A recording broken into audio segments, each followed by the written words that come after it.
Okay. Wait, man, Yeah. I'm younger than you two motherfuckers. Hey, Yeah, no. hey, we're That's live. what two sleeping pills earlier. Says a lot about you, Gramps. Yeah, how old Bite are me. you? We're gonna tell the world before I start recording. No. Oh, okay, Brett Natchez. okay, Are we really live? Oh, crap. yeah. We got an echo now too. Oh, it's gone. It must have been Tony. You know how he Yeah, it must have been. Shut up. is. Okay, but we are live. Let's get this thing started. Welcome to the Firearms Insider Gun and Gear Review Podcast, episode 310. On this show, we showcase gun reviews, gear, and anything else a gun enthusiast may be looking for. We strive to evaluate products from an unbiased and honest perspective. In this show, we have a night vision camera review, some new 9mm, and a Glock stabilizer. I'm your host, Chad Wallace, if you didn't already know. And with me tonight are Tony and Rob, because, well, Zane is playing firefighter or something. I am not He's sure. playing hooky. Whatever, he's doing something. So, what'd you guys do in firearms? I'll make it simple. I really didn't do a whole lot because Saturday kind of sucked. It was nice and rainy. And then Sunday I had to take care of some stuff around the house I couldn't do Saturday because it rained all day Saturday. So, Okay. and now we're hitting the busy season for work, which means, 5 a.m. to 8 or 9 or so. Yeah, which means Late you'll night never stuff. have any time for 2-3 months. Yeah, for probably a month or two. Easy. So, Yeah. Yeah. Oh, you gonna go? I didn't do Sure. anything. I mean, I was gonna go to the range, but it was been a busy week since getting back from SHOT Show, and it was like, all right, unpack all your stuff, get that put away. Now grab all your guns and pack it. I was like, you know what? Nah, I'm chilling out with my wife this weekend. I'm getting on her nerves until she gets ready to throw me out next weekend for the Great American Outdoor Show. So, see, it was a strategy. Oh, I stuck around so she'll be glad to see me go Thursday and Friday when I'm at the Great American Outdoor Show. Ooh, Tony's getting smart in his old age. Yes, sir. I did the same as you guys. Nothing. I did finish up a review, but I was a little busy doing other such things, so I didn't get to the range either. And since we're all boring, we'll get to the announcements. Go to thegunandgearcult.com and pledge your support for us because we would love it. It's basically Patreon for us. We do have all kinds of different levels if you want to donate, and we'd appreciate it. And, we might even make up some more Tony stickers or something to send out. Bandwidth sponsor is Patriot Patch Co. I know they have the new patch of the month. I think mine is in the mailbox as we speak, but it's something to do with Valentine's Day. They probably have cool patches to order, so go order some patches. If you're looking, Want to see it? Well, you can't. You might have to turn your video on, and you'll probably lose it. Well, we'll find out right now. 'Cause I just got it in the mail as we speaketh. Yeah, it's, literally, the I think- Valentine's Day love patch, right? Yeah. Here's the Valentine's Day love patch. Here's the sticker. Ah, yes. What's it say on it? Come on, Tony. Planet Lovetron. Give love a shot, and it's two different shotguns. There's one shotgun that looks like a Benelli M3, a Benelli M3 or M4. I forgot which one it is. Which is the Benelli with the pistol grip that the military uses? The M4. Is that right? it would depend. Yeah. Yeah, probably the M. Two, Okay. M4. Well, I know the M3 is the one that you can switch from semi-automatic to pump. Well, anyway, it's that, and it's got a what the frick is it? There you go, brother. There we go. It's upside Okay. down. So now we know what it is. It doesn't matter. Much better. It doesn't matter. And all the people listening on the podcast, like, what are these three morons Yeah, it's doing? like we don't care. Exactly. We can't see it. Exactly. So if you want to see videos on firearms content, you can go to gunstreamer.com. And if you're shopping Amazon, please use our affiliate link at firearmsradio.tv/Amazon. And I think Rob's here, so he can tell us all about what we're supposed to not do. So when we do it, we can get in trouble and get fired. Yeah, and get your Exactly. pay docked. Yes, they're gonna dock me my pay by 30% every week. Yeah, whatever. 30% from nothing? Oh, nothing. The views and opinions expressed in this podcast are those of the individual co-hosts and do not reflect the official policy or position of the Firearms Radio Network and/or their employers. This is not legal advice, nor should it be considered as such. Viewer discretion is advised. This is especially true on live shows. And now to talk about a moderately okay night vision. Here's Chad to regale us with tales of his Aurora Sport, because he wouldn't let me do my review on my Aurora because I was too mean. Yeah, you're too mean, but we'll let you add commentary. You sure? No, hey, we said the disclaimer, so let me. I got a pencil so I can write down and a piece of paper. Wait, I'm not gonna drop Franken I know. F-bombs or any of that kind of stuff. I know. That's why I say that. So, what we have, like we said, is the Psyonix Aurora Sport. Because who doesn't want night vision? Probably no one. That's what I get. They came out with, this is their sport model. They have various other models out now. We did discuss it on the podcast some previous time. And then now I have hands-on with the sport version. And Rob, as we said, has the Aurora Explorer Edition. The sport sports a lot of features. It's touted as an action camera. You get 720p video at 60 frames per second, so that's, fairly reasonable. Allows for okay video. The camera megapixel rating is only 0.9 megapixels, which does not allow for great snapshots. But as we know, that's not why we're really discussing it. What really matters in this is the 3 different camera modes. It has day, twilight, and night. We'll get into that later. The Sport also has some water resistance. It's IP67 rated, which basically means 1 meter of water for 30 minutes. Uses a standard micro SD card, and it comes with a rechargeable battery. You can also buy, it's kind of a semi-standard battery, so you can buy them off Amazon, etc. The real question everybody wants to know is, how's the night vision? Well, to start things off, it's not normal night vision like you would guess. Psyonix uses a large sensor in their digital camera. It allows more light into the camera, so you get a really good low light camera. Plus, it's in color, not your typical color, but way more colors than your standard like black and white night vision or your green-ish night vision that you typically see. But if you really want to see in green or black and white, they do have an option for that. If it is real dark, you will need some sort of extra illumination, like an infrared flashlight to illuminate stuff. The colors even change a little more slightly when you use the infrared, but there's still some essentially color. Go look at the pictures in the review on the firearmsinsider.tv, because then you can kind of see what I'm saying. The IR lights is a definite need on cloudy nights. Even with some ambient light, the picture would start to pixelate without the infrared. You can kind of see it in some of the pictures on there. I took some photos with the Aurora. Small camera sensors. The pictures aren't great. Like I put my little mutt dogs in there.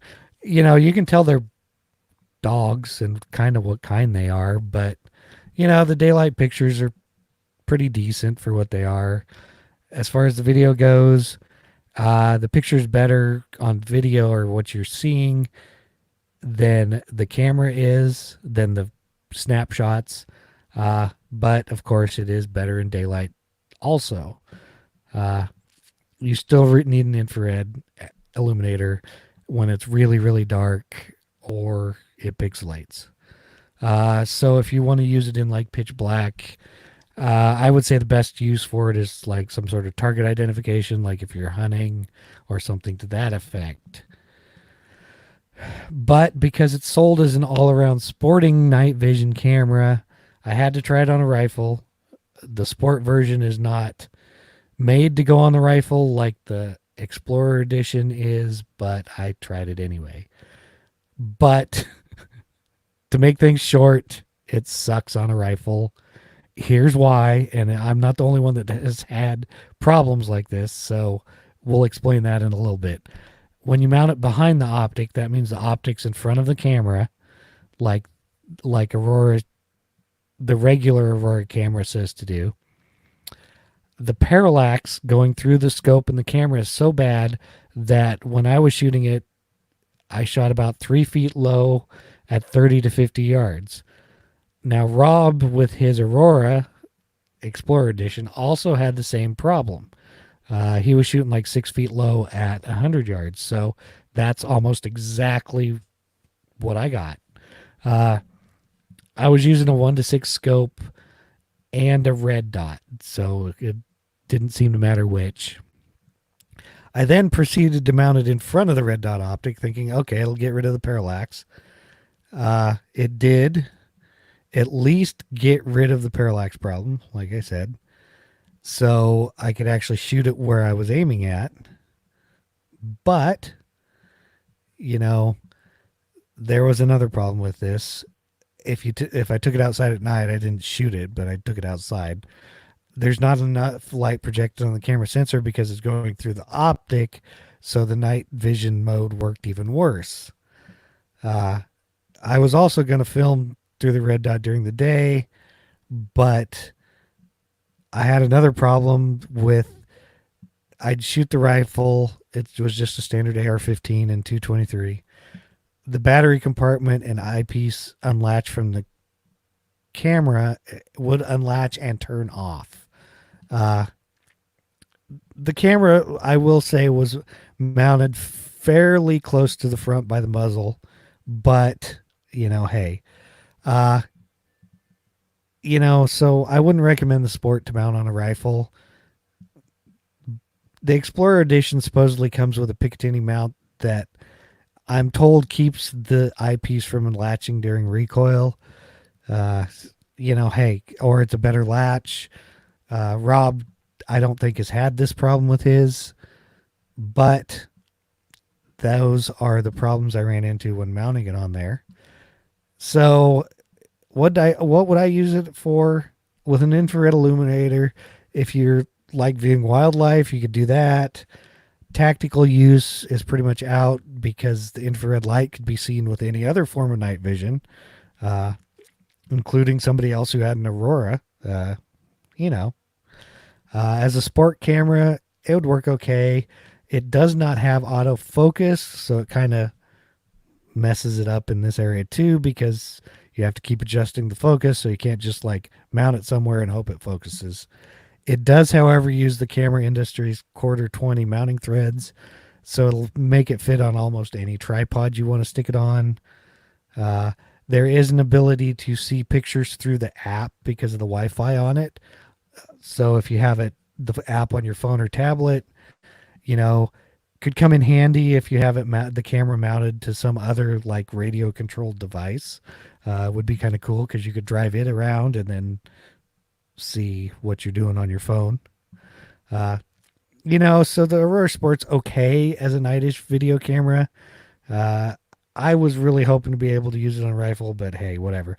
But if you were to mount it on a helmet with an IR illuminator, you could have some fun. The price isn't terrible for what you get. And I know Psionics keeps improving these cameras, and they just at SHOT Show released a pro version.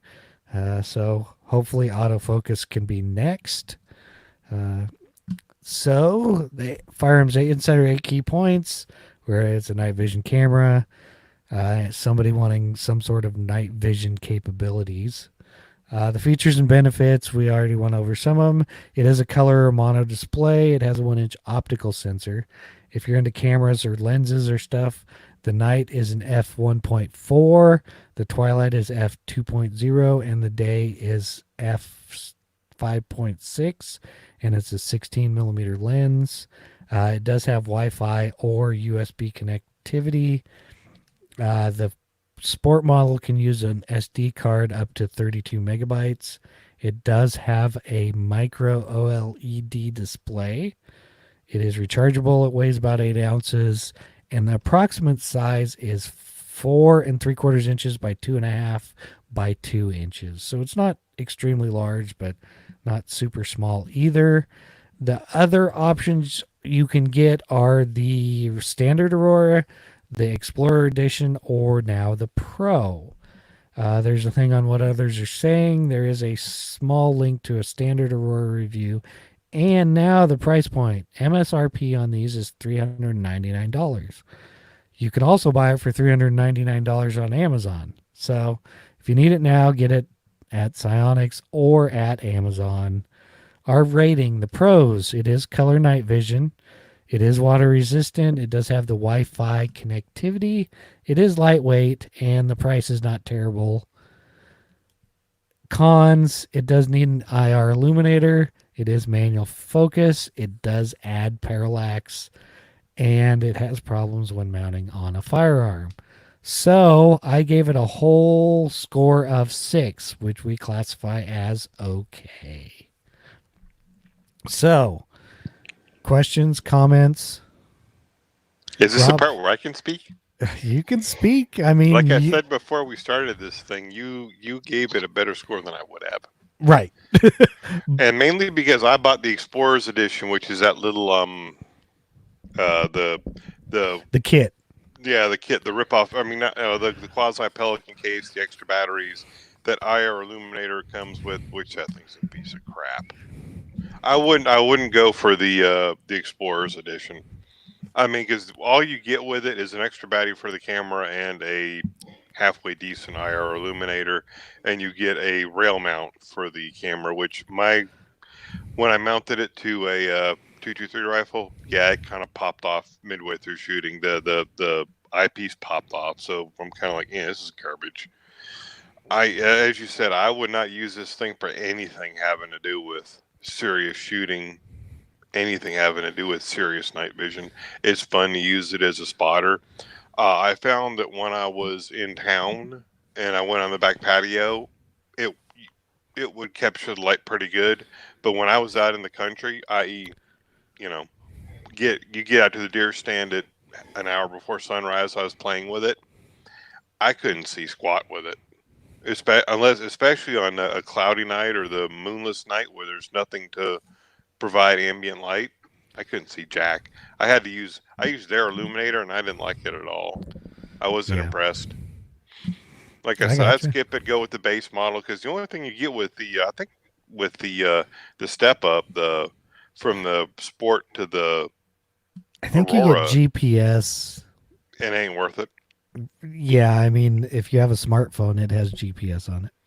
I mean, because I thought the regular one had GPS and Wi-Fi, but the base one has Wi-Fi. So I mean, all you're getting is GPS. So I don't see the point. It's $400 versus $600. Right. So it ain't worth it for $200. It just ain't. Unless you don't like white and you want green, then go for it. But I mean, we were talking about it when we first got them, and I'm like, man, I can't. I do the review. I'll trash this thing. And Chad's like, don't do the review. Okay. Well, and but of course, the sport version does look like R2D2. So it does. It looks like R2D2's gotten drunk and passed out. Well, that's kind of what happened too. I'd go with the sport version. I wouldn't touch the Aurora regular, and I don't even know anything about the Pro. Like I said, it literally was just released. So I mean, it doesn't look like a big step up. It looks like it's the same daggum camera. They painted it black. Do what? Yeah. They painted it black. All right. Okay, so that was the review. Now we're going to get into the product spotlight and discussion. Reviews. This is not reviews. This is what we think of new stuff that just came out. Or it could be old stuff that came out. But First up is the Sky DVG1. Oh, hey, wait a minute. I Yeah. got to say something about that, Aurora. You didn't Yeah. talk about my experience with customer service. Oh, yeah, that's because that's your experience. So take it away. I didn't talk about it. You know, when I had that issue with the darn thing falling 6 feet low at 100 yards, I sent them an email. I said, hey, I had a problem. Have you heard of this before? And what can I do to correct it? The response was, we've never heard of that. Yeah. Oh, okay. That's your response, huh? Okay, fine. So Yeah. I will give their customer service a 0 out of 0. Awesome. I mean, Awesome. I'd knock it down to 5 based off customer service. Right. So, anyways, let's talk about some gun or some daggum thing. Yeah, this is way more interesting. Okay, maybe not. Depends on who you are. We'll give you that. So, Can I like get we one for said, free? no. Well, maybe. No, I don't know. I don't want it. Okay. It's the Sky DVG1. It is MSRP of $289 and $389. Why did I give you two MSRPs? Because the one comes with a Crimson Trace red dot. Now, this is Sky's new non-hammer fired, meaning striker fired pistol. It has, as you know, still 9mm, still basically the same gun as their CPX 1, 2, etc. 5 inches high, 6 inches long, inch wide, weighs 15.5 ounces. It's got their quad lock barrel system. It is 3.1 inch long barrel. Trigger pull is 5.5 pounds. It holds 10+1. It is black nitride coated. The red dot on it is, like I said, it's a Crimson Trace. It's got a built-in rear sight. It is also cut down slightly for it. And then it has their standard front sight on it, I think, is what it looks like. It has a flat trigger, straight trigger, as they say, straight, flat, whatever. That's pretty much the specs on it, but I did handle this at SHOT Show. I didn't shoot it, but I did handle it. The trigger, it's probably about 5.5 pounds. It has about a 1/4 inch of super light take up. And then you get to the trigger pull, which is probably another 1/4 inch or something at the most. The trigger pull, I think, is shorter than the take up, but I don't know for sure. But either way, I liked the trigger pull on this. It was quite nice. I did actually like the little red dot. I don't know how it'll hold up, but for $289 list, you can get it with standard sights if you want. I liked my standard CPX2. I mean, yes, it does have a heavy, long trigger pull, but this is way better. Now, it still does have their finger grooves, so you still might have to take it to a grinder or something to get rid of them for now. It says the Crimson Taste red dot is a 3.5 MOA. I actually looked through it and it looked like a decent red dot, but like I said, time will tell. I really hope this does good for them. I hope they have no problems with it, because this is it'll be an awesome pistol for the price range if it turns out well. I really hope it works. I did not get to Sky's booth, which really annoys the heck out of me, because we know how I like, entry level guns, because a lot of people do start there. And like Zane said, at the end of last year, if you're going into 2020 and your company doesn't have optics ready pistol, you're messing up. So I think it's awesome that Sky has a striker fired optics ready pistol with a 5-pound trigger, uses Glock sights on it, even though one of the guys wasn't going to say that on air. I don't get it. That's what you should do. Heck, it should use Glock mags. Get over it. But Um, right. I mean, truthfully, if the industry who's making something Glock, what is it, Glock I didn't know it used Glock compatible? sights, Yeah, but yeah, it uses Glock sights. But if you're gonna make something Glock compatible, heck, man, I'll do what Ruger does. Do what PSA is doing. Just make a Gen 3 Glock. Like everything on the Glock works on this, because at least you know you're getting something that's tested. I wish them the best of luck. I think it's great they got a trigger that isn't 10 miles long. I still don't like their finger grooves. And it looks like they kept the same ones. That's the only reason I say that. oh yeah, I think it's this. I think the frame is probably very similar. Like the molds, maybe a few different places for the trigger, but yeah, I'm thinking it's pretty much the same frame. And supposedly it's gonna come. Yeah. You gotta love this. Optics ready. Excuse. Not only optics ready with the optics on it, with the optic on it, and it's gonna be like $300. Yeah, because That's list price is $389 with the optic. yeah. The guy said it's coming to market retail at $300. Yeah, and So that's I don't know how Wow. Crimson Trace Optic is doing. I don't know how it will do, but I know you're not going to run as many rounds in the small pistol as you would, running the class with a Glock 19. So, hey, dude, you can get a couple of these. You know what I mean? This is. I mean, the only thing cheaper than this, or excuse me, less expensive than this, that's optic ready is going to be the Geek Cannon from High Point. yeah. And now you're getting into something that's going to be heavier. Is not going to have it has a safety on it, even though I never use mine. But I mean, you get into a much bigger gun, and I doubt if they made that trigger anything great on the new High Point. So, hey, dude, and it comes with an optic. The High Point doesn't. It just comes optic ready. Yeah. So, I mean, guys, this is small. I'm sure the same holster that worked for the last gun will work for this one if the frame is the same. Oh yeah, I'm sure they will. It's kind of one of those things Oh, that yeah. looks identical. Everywhere looks identical to me. So So yeah, right. Because my whole thing is like, dude, I have a carry gun. I can have a house gun. I can have a backup gun in case something happens. And you spent like $900, but you have 3 handguns, 6 mags, 3 optics. I mean, that's pretty good. yeah, no kidding, no kidding. Yeah, Gun Snob's in the chat, and he says, yeah, they should use the same holster because I'm sure he checked it out too while he Yeah. was at SHOT. Yeah, exactly. He actually said the trigger's way better, also, which yeah, it is. Yeah.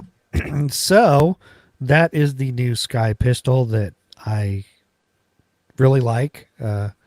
That's my thing. Who knows what the standard one will probably come in at probably 215, 220 then I mean, I think you can get CPX2s for like $200, so But yeah, it still has those horrible trigger. exactly. So and that's what turns me off about them. I mean, I've dry fired them in the store. Yeah. I don't like the trigger and the finger grooves. So finger grooves can be taken care of, and the trigger, well, this thing just took care of that problem with an optic. Yeah, exactly. Like my Dremel tool took care of the finger grooves on mine. Would you get another one of these if you could? I would buy one of the DVGs. Yeah. I mean, it's I've not really had problems with my CPX2, and the trigger pull is smooth. It's just hard. I mean, on mine. That's what she said. So, what else can I say? It worked fine for me. I still have it. It's not like well, it's cheap enough. It's not worth selling anyway, but it works. So that's that.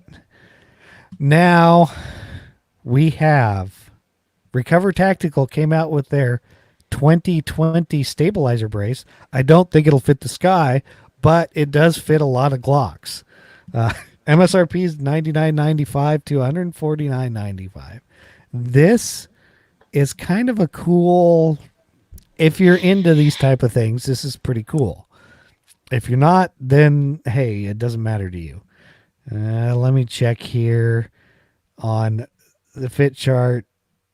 19s, 17s, 23s, 31s, 34s, 35s, basically 45s.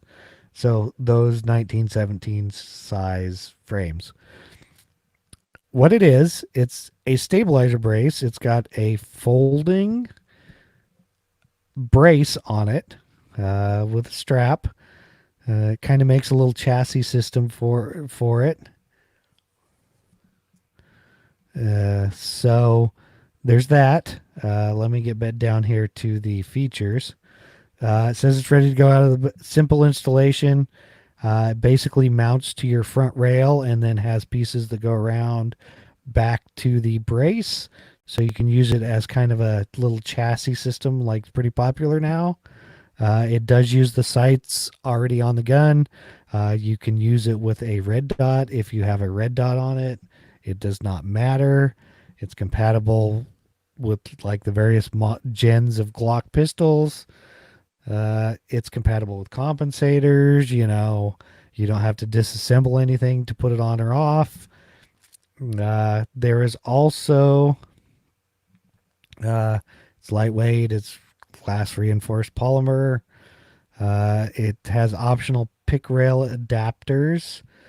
It's fully functional when the folding part is folded, and it will also work with Humerex and Cybergun Glock licensed pistols. I think the 149 kit comes with like a charging handle that kind of looks like where a red dot would go. And then you can put rails on the side. It's got kind of a built-in rail on the bottom, so you can still mount your light to your pistol. And I think that kind of covers what it comes with. I don't know what Tony will say about it. Yeah, you hear me? Yep. All right, cool. I guess it's cool. I mean, I'd like to try it out. It doesn't break the bank. It's not like the Roni, which is way more expensive. I think the Roni is twice as expensive. Or 3 times or 4 times. Yeah, I think Roni is from CAAA, right? And then there's a knockoff Roni. I forgot who makes it. Somebody else makes it. I think these are great because it gives you another point of contact. So if you're going to use your handgun for a home defense gun, you can mount everything on it and pretty much turn it into a pistol caliber carbine. That's pretty darn short. Actually, it's shorter than you walking around with your firearm extended, fully extended. That sucker's right here. And pretty much you have T-Rex arms doing a subgun walk. If you have to move throughout your house or if you just stay in place, again, it's more steady. It's steadier than just punching your gun out. So, hey, I think they're a great idea. They don't cost a ton of money, and you can smack it on any Glock pistol. Did they go through generations? Yeah, it's like Gen 3, 4, 5. If you go to the website, of course, they have a fit chart. Gen 3, 4, MOS, Gen 5. So basically, we listed it. I think you were dropped off, but yeah, I've been having a problem with my internet connection tonight for nobody. Hey, listen, it's back. It messes with one of us every time. Well, if you'd quit saying bad things about the NSA, they wouldn't be cutting you off. No, we like the NSA. The NSA is my friend. It's just one more government agency that I say bad things about, including the one I work for. Yeah. Well, I mean, if you notice on their disclaimer page, they're pretty adamant that this is not a shoulder brace. This is a pistol stabilizing brace, and exactly, they've got a whole shtick in there about the ATF may at some point classify this as an AOW, and when it does, blah blah blah blah blah blah blah blah blah. So, but it does look pretty interesting for $150. It doesn't, it wouldn't be a bad toy. Well, then that's with like the charging handle and other stuff. It's $100 if you just want the brace or stabilizer. Excuse me. And truthfully, I mean, the charging handle thing, you can use your optic for that. Yeah, if you have exactly. And otherwise, it sounds like a deal to me. Hold on. It just says 17s and 19s. Does it? Okay. I was wondering, does it the 40s and 10 It millimeters and 45s? Yeah, there's a whole page. which it does the 22s, the 23s, Okay, I see it. Yeah. the 31s. You found it? Yeah. Yeah. Yeah, because I watched the videos about it and no one asked that question. Yeah. Uh, And the thing is, you know, for like stuff that you do, Tony, something like this might be kind of interesting. I don't know if you can have them or you yeah, know. I can, and I have a Gen. I don't know if it's Gen 3 or Gen 4 34. Right, which So is yeah. that would be pretty cool. But every time I talk to Recovery Tactical, they look at me like, no. Oh, okay. I'm That like, answered that question. no, that was 2-3 years ago. Let's see. My elevator speech has gotten better. Mm-hmm. It's I don't need your stuff, but I will use your stuff, and other people will use your stuff. There, that's Tony's Exactly. elevator speech. Mm-hmm. Mm-hmm. I mean, it is. I mean, hey, if it works, it works. So that was the Recover Tactical 2020 stabilizer. Next up is something that I actually shot and at range day. It is the Wraith Works War Score 9. It's so Mhm. yeah. Why did it? Uh, MSRP has not been released, but they're looking at around $1,000. There is a spec sheet, and then there's a link to the recoil article in the show notes. It is 5.8 ounces unloaded. It is a pistol, so it's using a brace, a collapsible brace, uh, 24 inches collapsed, 26 and 3/4 extended. It's got an ambi safety, bolt catch, and mag release. Well, the mag release is kind of obvious when you see it because it's 9 millimeter. It runs a 1 in 10 twist, 8.5 inch barrel. It is threaded. It comes with Wraith Works custom muzzle device. It's got a nitride coated bolt carrier group and buffer system. We haven't got to the good parts yet. Uh, Wraith Works machined billet non-reciprocating side charging upper. It's a pretty cool side charging upper, I will say. Uh, it has their aluminum M-Lock forend. It's compatible with standard AR-15 9mm barrels, triggers, stocks, and components. And it is compatible with all factory and aftermarket CZ Scorpion mags. So, for your information, it's 4 CZ Scorpion mags. And with Magpul making CZ Scorpion mags, this can be kind of cool. It looks a lot better than the Glock style where they angle back. You know, using the CZ Scorpion mags.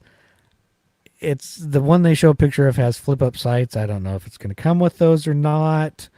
But basically, it's AR parts. The mag release is a big, huge, flat, thing in front of the trigger guard. You just kind of push it and the mag falls out, or you can grab it, that style with your thing. It does use the SBA3 arm brace is what it uses. I'm thinking there were some more specs on the recoil article, but I'm guessing I was wrong. But they do have some good pictures. The charging handle folds forward so you can pull it out, pull it back, charge it, stuff like that. The one that I shot, they had at the binary. It had a binary trigger in it. I didn't like the binary trigger in it, but I did, however, like the, version of the pistol that we were shooting with the CZ Scorpion mags. That's basically it in a nutshell. I was wondering about this because, the whole thing is, well, why does it use CZ Scorpion mags? And what's wrong with the Scorpion that, because everybody acts as if it's the best thing ever. So I'm like, what's up with it? So what I did was went to one of the many Scorpion videos out there where people upgraded their CZ Scorpion. And of course, when you click on the video, they tell you everything that's wrong with it and why they have to justify upgrading it. So I kind of can see why they're using stuff that's pretty much AR compatible. Like the ambidextrous safety on the CZ digs into people's hands. It has like a plastic body that a lot of people feel is cheap. What else? The pick rails are also made of plastic, so some people don't feel it's. Plus, yeah, and on the Scorpion, those pick rails are sharp. Yeah, Plastic. that's what they were saying. Sharp plastic, and also they don't feel that they're sturdy as they should be. So I mean, there are things. I mean, that's what I had to actually look for. I'm like, okay, why don't people like this, and what can be improved upon it? So pretty much for all the money that you would spend on getting a Scorpion and improving it, you know, to get rid of some of the things that people ding it on, you could buy one of these. And Yeah, it's and aluminum. it's got you know, AR ergonomics, and a lot of AR 9 parts fit on it. So yeah, I mean, and it looks, you know, it looks halfway decent. And the one I Where shot was this worked at? fine. Where was It this was at? it was at the I don't think you were you with me, Franklin Armory No. at range day, Yeah, because didn't go there. I specifically went to shoot their 1022 binary trigger, because, you know, and they're like, you got to shoot this too, and I'm like, okay. They're like, because it's what it is. It wasn't, you know, they were like, yeah, it's got our trigger in it, but I was like, yeah, it's a 9mm binary trigger. Those things seem, to me personally, I don't like them. I did like the 1022 one, but I did like this, you know, pistol. So Yeah, sometimes it got on my nerves. Go ahead, man. I was gonna say the binary trigger. That's the one that fires on the you pull and you release it, right? correct. Okay. Yeah. Hey, dude, some of the people at range day, they go around Yeah. dragging you along behind them, like, oh, come take this. Oh, you got to see this. You got to see this. And I'm like, I don't want to see your binary crap. Yeah. Like, I'm not impressed by anything that Franklin Armory has done so far. They have something new that I think is a pretty good idea. That's almost a double action short barrel rifle. It's yeah, I think they had it last year too, and they were still They're still working on it. It's like California compliant, because it when you pull the trigger, it actually cycles the action, like it pulls the bolt back, and the then, trigger actually does all the work, so it's not semi-automatic. It's not even bolt action. Correct. I think that's cool, only because I live in one of these states that suck. Right. So it's not direct impingement? Nope. No. It's pretty much like a giant double action revolver, as in the trigger pull itself pulls the bolt back. Yeah. And then it releases, and then it fires. Yeah. Yeah. So I think that's cool. Clever thinking. Well, yeah, and that's the thing is, you know, they have their Franklin Armory, even though they had their whatever it was, abomination or whatever. Mm-hmm. Oh, they're coming. They do the Nerf gun. They think, dude. They think outside the box. Exactly. And then they produce it. Yeah. What about the pump AK? And I think they were coming out with or not these guys, but a different place coming out with the pump AR. Yeah, there's been a few. Troy has a pump AR. Yeah. And I tried to get them. What I try to do is get the people to think outside the box to get us stuff here in Jersey. I really feel that's important. Even if it's not something that you'd want, it's like, hey, you better become politically active, or this is pretty much the only gun you'll be able to have here. You know what I'm saying? And if I have a captive audience, hey, man, let me get this. And some people might like it. Some people might like it just because they know it might go. What's up? You put a picture of Barney Fife next to the AR-15 and say, this is what you'll have in a couple of years. Hey, tape dude, a bullet to it. I just find it funny that people don't get it. It's like, you're going to have to fight for these rights, dude. Everybody's going to have this weird workarounds instead of just going, you know what? Yeah, we made sure barrel rifles legal. Forget you. Yeah, we're going to have to fight this year in Oregon again. So. Yep. Okay, so that was the Wraith Works War Score 9. Next up, we have listener feedback. It's pretty long. It's from our buddy Rusty, and I'll try to read it without too many errors. because our resident reader Zane is not here, so I can't pawn it off on him. Florida man. Yeah, I don't know if we want Florida man reading anything. Says, so when listening to your last episode, you guys were talking about frangible ammo. It got me thinking about home defense guns. I know you guys have talked about this a dozen times. I keep my G19 by the bed with a light on it. I also have a Mossberg 590 and an AR pistol. I've always went back and forth between what is better between what I've read. That was a little weird, but ammo selection. But my main concern is children that sleep on the other side of the house down the hall. Now, I'm going to stop here and say, Rusty, you know, your children should just have their own guns. I mean, come on. Isn't that how the world works? Right. But in all reality, if you come in my living room or through my kitchen, you cross a path of their room. Okay, my house is like that too. So I don't want to over-penetrate the person that is trying to cause harm or do something worse to my children.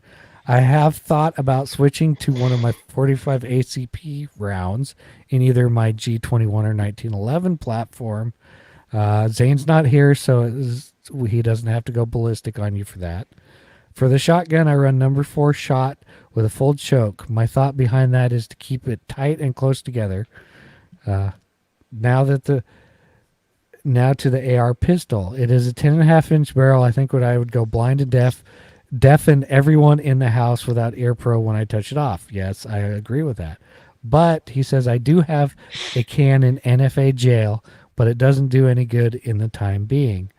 I am using Hornady 55 grain soft point rounds I use for hunting. Is there a certain round that is better for the 5.56 that you would recommend? I thought about going up to somewhere in the 72 grain soft point bullets. I know the 10.5 will bleed off a lot of energy, but is it enough in 50 to 75 feet to make a difference? Do I stick with the 9mm or am I overthinking this? Your thoughts on frangible ammo for home defense. Okay, this is like 50 questions in one, but, we're all going to have halfway normal answers. Yes, definitely do not use the AR pistol until you put a can on it. You definitely will go deaf. Within Unless reason. even if you get subsonic rounds, it's still going to be pretty bloody loud. It's that's the thing. It's even with a can, it's going to be hearing safe, but it's still going to be loud. You're still talking 120 decibels, which is loud as all get up. Now, as far as the ammo selection for an AR, they say I personally don't think that that range 50, 75 feet that the 55 grain bullets are going to be a problem. Some people might argue and say, "Oh, well, it bleeds off a lot of energy." Yeah, but not in 50 feet, in my opinion. Now, as far as the 9mm, hey, I would not go to a 45 unless you really wanted to. Just stick with what you're used to. I don't think over penetration is probably going to be a problem if you hit your target where you're aiming. If you're really concerned about it, practice. Maybe this is a stretch, but you could always take a knee so you're somewhat pointing upwards, so that your rounds will not go downwards into your children's room. Or get hollow point. Those are pretty good about dispelling their right, energy point contact. And that's the thing is, if you're using good defensive ammo in your 9mm, I don't think you're going to have much problems with over penetration in the person. I mean, and you got wooden stuff in the walls. I mean, yeah, if you happen to hit just the sheetrock or the right just spot, get the reduced recoil like the Zane Magilla special. Now, as far as frangible ammo, I think Tony's probably with me on this. I don't think it's been around long enough for the loads that are out there for defensive use. They are out there, but like some companies make hollow points and stuff, but I don't think they've been around enough to have data on, and I don't think like the FBI's done data on them and stuff like that. For training, yeah, they work great. Other Yeah. than that, I Range would stick. toys. Yeah, and as far as the shotgun goes, I don't think the choke probably matters or what you're using because at 75 feet, and that's probably you're probably really looking more like 25 feet. Hmm. Your expansion your spread is even with a cylinder bore is not going to be much. It's minimal. I look at it this way. One, I think over penetration is overstated by a lot of people. Um, even the experts, I think it just gives them something to talk about. Two, if you're really worried about it, hey, put bookcases in your kid's room on that wall. Put other stuff on that wall. So not only will it have the wall to penetrate, it would have to go through the furniture. It would have to go through the bookcase with the books on it. Just set up. Hey, listen. Safety is also dictated by distance and hard things. So put hard things between your kid's room and the area you might have to fight through. As far as ammo, I would stick to ammo that's been tested by the FBI and police departments, that's well known, and that's made by larger manufacturers for defense. I'm talking about for defensive use because if something happens, they need to be able to draw on those lots of ammo if they have to make some kind of forensic determination. So you need to have as standard of an ammo as possible, or at least you should. That's what people like Masad Ayub and others teach just because they've testified at trials. And sometimes boutique ammo gives different readings to the experts who really aren't experts. They just work for the state and have the title. What else? Now, You talk about the only other shotgun. thing to think about is manufacturers will keep lots around, but they only keep the lots, samples of those lots for maybe 8 to 10 years. Yeah. So, I mean, you have to go through your stuff. You also, with your shotgun, you should pattern it and understand, man, when you choke that thing too much, you lose the advantage that the shotgun gives, which is the spread. You have to learn it. And also, yeah, number four, it has lighter rounds because it has 25 caliber rounds instead of 33 to 36 like buckshot does. So, yeah, that might. And at the distances we're talking, you're still not worrying about the spread like you would if you were shooting further distances. So I say a little bit of overthinking. And I agree with you guys about that 10.5 inch barrel. It's going to be loud inside, but I don't think it loses anything because 10.5 inch barrels is what many of the special forces and SWAT teams use. And they're putting down people all the time with it. And also, it's about shot placement. Hey, don't miss. And I know Rusty, we talk every now and again online. He practices a lot, so you should be fine, dude. Yeah, exactly. No, I thought those were good questions. I mean, we're not really technically experts, but we'll throw our hat in the ring once in a I while. stayed at Holiday Inn Express last night. I'm an expert. Oh, good for you. Absolutely. So, Hey, wait a Tony, minute. We're internet gun experts. You don't know that, Chad? I thought we were gun bunnies. I'm a gun bunny. Hey, all I got to do is take a picture of me in a bathtub with, bubble With bath, bubble and I can bath? be one. Yeah. Double dog dare you to do it. Hand out stickers of you doing it. And t-shirts. I don't think he'd pull it off like you did, Tony. Yeah, that's the thing is I just don't think people are, if I want to be the creepy old guy, I can, okay. Well, I'm Now- laughing just because Chad's the one that brought it out and stuck it all over the place. I just put it on the internet. Chad is the one that Yeah. broke my picture out all over the place. Hey, somebody's got to do it. Between you and Aaron Chad be like, Paulette. hello from planet Harvtron. Yeah. Yo. So, yeah. Tony, it's time Yes. for you to tell us about stuff.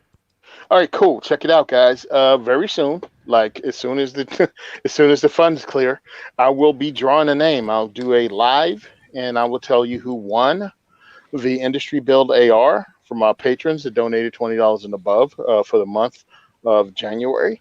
We're going to kick off something cool for February for patrons. Carolina Custom is actually going to give us a certificate for you guys to have custom gun case made. So whoever wins one of those, we're going to determine the level when him and I talk. We're going to do a live so he can tell you about his product. If you want to see some of their work, go to Kevin Dixie's No Other Choice Firearms Training, and you can see the case that that Carolina Customs made for KD's The Truth handgun. It is really cool. So This guy's an artist, and he wants to make stuff for you too. And our patrons are going to win. One of them is going to win that. So that's awesome. Can't wait to bring that to you guys. The next diversity shoot, February 20th, 6 p.m., Gun for Hire Range. I look forward to seeing a lot of you there. I'm going to be going to the Great American Outdoor Show this Thursday and Friday. And hopefully I will hook up with more companies to get you guys more cool stuff. Can't wait to get it out to you. People that come to our events, I want to be able to give it away, and patrons, I want to be able to hook you up. So I'm going to start doing drawings because I have a year's worth of Patriot patches that I'm going to be giving away each month to patrons. That's how to say it, patrons. So can't wait to start giving stuff away for 2020. Is going to be a big year, big year. If you want to donate to us, please do, because we still have the GoFundMe open. The second is for everyone. We also have the ability to get stuff on Patreon. If you want to buy our swag, go to diversityshoot.com. You can buy the Planet Lovetron swag and the stickers that are showing up all over the place. Shannon Watts, I heard, loves my t-shirt. If you want to get a 2A4E t-shirt, you can do that too. And what else? 2A4E t-shirts. Oh, so yeah, that's it. Oh, and you can check us out on Simon Says Train on Instagram and on The Second is for Everyone on Facebook. I even have a Twitter account called Second for Everyone, or just type in Tony Simon, and I put stuff on that too. I've already recorded our Second is for Everyone podcast, episode 70, and I just have to put the commercials with our new sponsor in it and get it out there. And here's a hint. Our new sponsor is Mission First Tactical. Was that a hint, or did I just tell? Anyway, You just told us. Mission First Tactical is our sponsor, one of our sponsors for 2020. I have to make a commercial for them, throw it in, and I hope we have a really cool partnership like we did with the last company. So, awesome sauce, and see you guys Thursday and Friday. I'm going to have my Planet Lovetron stickers. When you roll up, I'll give you one. Especially if you roll up wearing one of my T-shirts. We're taking a picture, and I'm giving you one. Yeah. Awesome. Well, don't, have too much fun at that Great American Outdoor Show or anything. So Yeah, I'm pre-stretching, and I'm taking ibuprofen before I even get out my car. okay. So send questions, comments, or feedback to gungearreview@gmail.com. You can go pledge your support for us at gunandgearcult.com. Remember to subscribe and leave us an iTunes review so we can read it on the air or forget about it for a month. Check out all the other great shows on the Firearms Radio Network at firearmsradio.tv. Be sure to visit the Firearms Insider for more reviews. Check us out on Facebook and Instagram at Firearms Insider. And of course, thank you for listening to the largest pound for pound podcast on the network. And we are out. Peace. Hey, Snap, hit me up at NRAM.